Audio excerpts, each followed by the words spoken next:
कक्षा 8 अध्याय 2 एक चर वाले रैखिक समीकरण और प्रश्नावली 2.4 के क्वेश्चन नंबर की बात करें हम 8 की।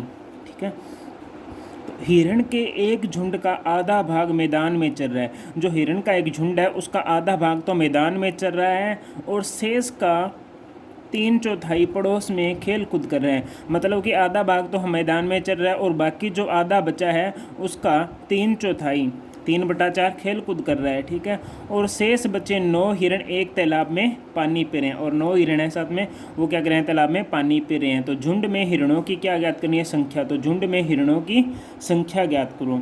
हम देखते हैं कैसे ज्ञात करेंगे। तो सबसे पहले हमने क्या किया, माना झुंड में हिरणों की संख्या x, मतलब पूरे झुंड में हिरण कितने हैं, x हमने सारों को मान लिया। अब सवाल में कहा था मैदान में चर रहे हिरणों की संख्या, मतलब कि आधे हिरण क्या कर रहे हैं, चर रहे हैं, तो x/2, इसका आधा x/2 चल रहा है। अब देखो, तो पड़ोस में खेल कूद कर रहे हिरणों की संख्या, तो आधा तो चल रहा है, उसके बाद में बचा कितना, आधा बचा। उसने कहा शेष, मतलब आधा तो यहाँ चल रहा है, उसके बाद में आधा बचा, x/2 बचा, उसका 3/4 मतलब 3/4, 3/4 खेल कूद कर रहा है। तो 3 को x से गुणा किया 3x, 2 को 4 से गुणा किया 8, तो 3/8x। ठीक है, और तालाब में पानी पी रहे हिरणों की संख्या कितनी है, 9 है। उसने कहा कि 9 हिरण तालाब में क्या कर रहे हैं, पानी पी रहे हैं। अब देखो, झुंड में हिरणों की संख्या, हिरणों की संख्या कैसे ज्ञात करेंगे। देखो, चर रहे हिरणों की संख्या और खेल रहे हिरणों की संख्या और पानी पी रहे, इन तीनों का अगर जोड़ेंगे तो कुल हिरणों की संख्या आ जाएगी। तो हमने क्या किया, इन तीनों को जोड़ा, तो x/2 प्लस 3x/8 प्लस में क्या आ गया, 9। अब इन दोनों को पहले हम हल करेंगे, ब्रैकेट वालों को लेस है लिया, कितना आया, 8। अब इस 2 का 8 में भाग दिया तो 4 आया, 4 को x से गुणा किया तो 4x, फिर प्लस का चिन्ह है, फिर 8 का 8 में भाग दिया 1 आया, 1 का 3x से गुणा किया 3x, प्लस में 9 चल रहा है, 4 और 3 कितने हो गए, 7/8 प्लस में 9। अब इन दोनों का लेस है लेंगे, कितना आएगा, 8 आएगा। इसके नीचे हमने क्या माना, 1 माना, दोनों का लेस। अब 8 लिया, 8 का 8 में भाग दिया, कितना आया, 1 की 7x से गुणा की 7x आ गया, प्लस का प्लस, फिर इस 1 का 8 में भाग देंगे तो 8 आएगा, 8 को 9 से गुणा करेंगे 72 आएगा। ये क्या है, ये क्या आया, 7x प्लस 72/8 जो हिरण है उनकी संख्या आ गई। और इनकी संख्या हमने कितनी मानी थी, शुरुआत में x मानी थी, तो इस संख्या को x के बराबर रख देंगे। ठीक है, तो 7x प्लस 72/8 बराबर x, तो ये 8 इधर जाएगा, इससे गुणा होगा 8x, तो 7x प्लस 72 बराबर 8x। ठीक है, तो ये 7x प्लस का इधर जाएगा तो माइनस का हो जाएगा, तो 8x में से 7x गया, बचा क्या, x, तो x का ही हमें मान निकालना था, तो x बराबर कितना आ गया, 72।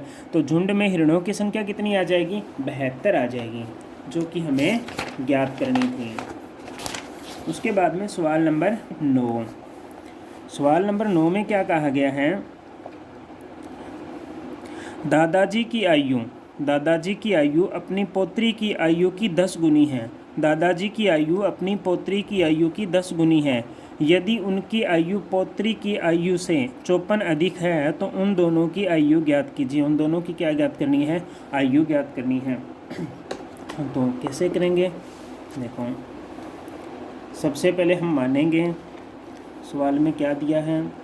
देखो, हमने माना क्या माना, पोत्री की आयु कितनी है, x है, तो x वर्ष मान ली। ठीक है, फिर सवाल में क्या किया, दादाजी की आयु अपनी पोत्री की आयु की 10 गुनी है। तो दादाजी की आयु है जो पुत्री की आयु की कितनी गुना है, 10 गुना है, तो हमने यहाँ क्या लिख दिया, x × 10, 10 गुना ये दादाजी की आयु होगी। फिर प्रश्नानुसार, प्रश्न में क्या दिखा है, यदि उनकी आयु पोत्री की आयु से 54 वर्ष अधिक हो, तो मतलब कि जो दादाजी की आयु है वो जो पोत्री की आयु है उससे कितने वर्ष अधिक है, 54 वर्ष अधिक है। जो पोत्री की आयु है उसमें अगर 54 जोड़ दें, 54 वर्ष अधिक है दादाजी की आयु, तो हमने लिखा दादाजी की आयु प्लस x प्लस 54 वर्ष अधिक है। तो अब हल करेंगे, x इधर आएगा तो माइनस का हो जाएगा, बराबर 54, 10 में से x गया, कितना बचा, 9x बराबर 54, तो x बराबर कितना आ जाएगा, 54।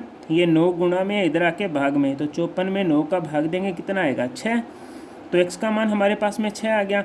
और हमने x माने किसकी आयु थी, पुत्री की आयु मानी थी, तो पुत्री की आयु कितनी आ गई 6 वर्ष। और दादाजी की आयु कितनी मानी थी 6 × 10, हमने मानी थी x × 10 मानी थी, x का मान हमारे पास में 6 है, तो 6 × 10 बराबर कितना आ जाएगा 60 वर्ष। तो दादाजी की आयु होगी 60 वर्ष। क्वेश्चन नंबर 10 में देखना, अमन की आयु उसके पुत्र की आयु की 3 गुनी है। जो अमन की आयु है उसके पुत्र की आयु की कितनी है 3 गुनी है। अगर पुत्र की आयु x है तो अमन की आयु 3x हो जाएगी, उसने कहा 3 गुनी है। 10 वर्ष पहले, पहले बोला है 10 वर्ष पहले उसकी आयु पुत्र की आयु की 5 गुनी थी। 10 वर्ष पहले जो उसकी आयु है पुत्र की आयु की कितनी गुनी है 5 गुनी थी। तो दोनों की वर्तमान आयु ज्ञात की, हमें वर्तमान आयु ज्ञात करनी है। तो हमने क्या किया, माना पुत्र की वर्तमान आयु कितनी है x है, तो पुत्र की वर्तमान आयु हमने x मान ली।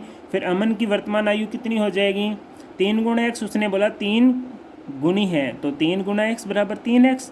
ठीक है, तो 10 वर्ष पहले, इसने 10 वर्ष पहले बोला है, तो 10 वर्ष पहले अमन की आयु कितनी हो जाएगी 3x - 10। हमें पहले ज्ञात करनी है तो माइनस करना होता है, अगर बाद में तो प्लस। तो पहले का है तो 10 वर्ष पहले इसकी आयु हो जाएगी 3x - 10, और 10 वर्ष पहले पुत्र की आयु क्या हो जाएगी x - 10, क्योंकि आज x है तो x - 10 हो जाएगी। अब सवाल में क्या बोला है, देखो प्रश्न में क्या दिया उसने, 10 वर्ष पहले उसकी आयु पुत्र की आयु की 5 गुनी थी। मतलब कि 10 वर्ष पहले हैं जो अमन की आयु है, ये रही 10 वर्ष पहले अमन की आयु ये है, जो पुत्र की आयु अब है 10 वर्ष पहले कितनी x - 5, उसकी कितनी गुना थी 5 गुना, तो हमने इसे 5 से गुना किया। सवाल में कहा 10 वर्ष पहले उसकी आयु पुत्र की आयु की 5 गुना थी। जो 10 वर्ष पहले अमन की आयु थी वो अपने पुत्र की आयु की कितनी गुना थी 5 गुना थी, तो हमने 5 से गुना कर दिया। अब इसको हल करेंगे, 3x - 10, 5 को x से गुना किया 5x, माइनस का माइनस, 5 को 10 से गुना किया 50। ठीक है, अब अचर पद एक साइड में, x वाले एक साइड में, तो देखो माइनस का 10, ये माइनस का 50 है, इधर आएगा तो प्लस का हो जाएगा, बराबर के साइड आते चिन्ह चेंज हो गया। ठीक है, 5x का 5x, ये 3x प्लस का है, इधर चला जाएगा तो किसका होगा माइनस का होगा। तो 50 में से 10 के कितने बचे 40, 5x में से 3x के कितने बचे 2x, 40 में 2 का भाग दो, क्योंकि ये 2 इधर आके भाग में आएगा, तो 40 में हम किसका भाग देंगे 2 का भाग देंगे, बराबर x। तो 40 में 2 का भाग दिया तो कितना आया 20। तो पुत्र की वर्तमान आयु कितनी जो 20, क्योंकि x का मान 20 आ गया तो हमने x मानी थी। और अमन की आयु कितनी हो जाएगी 3 गुणा 20 बराबर 60 वर्ष, क्योंकि हमने 3 गुनी उसने कहा था सवाल में, तो 3 से गुणा करेंगे तो 60 वर्ष हो जाएगा। अगर वीडियो आपको अच्छा लगे तो चैनल को सब्सक्राइब करें और वीडियो को लाइक करें।